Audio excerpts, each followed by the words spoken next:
Manuprāt, mums ir ļoti līdzīgas filozofijas. Arī gleznojot, man ir ļoti svarīgs process. Priekš manis gleznošana ir kā rituāls. Rituāls, kas prasa laiku, kas prasa iedziļināšanos procesā, un man ir ļoti svarīga kvalitāte. Es piešķiru milzīgu uzmanību materiāliem, milzīgu uzmanību detaļām.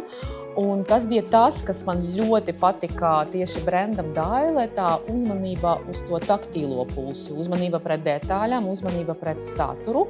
Un ka tas ir kaut kas, kas top tiešām ar sirdi, jo arī gleznošana, tas ir tas, kas prasa milzīgu darbu, milzīgu laika resursu, un tas ir tas, ko es daru ar sirdi, un man primārais ir tieši rezultāts, nevis vienkārši darbs darba pēc. Un tas, ko es pamanīju brendam Daile, ka tā ir arī tāda iedziļināšanās detaļas, ka tas ir tāds arī laika ietilpīgs process, un man patīk, ka tiešām viss ir pārdomāts, un cilvēki, kas aiz tā visa stāv, viņam sāp par to sirds, viņi to dara ar prieku, ar sirdi, ar veseli.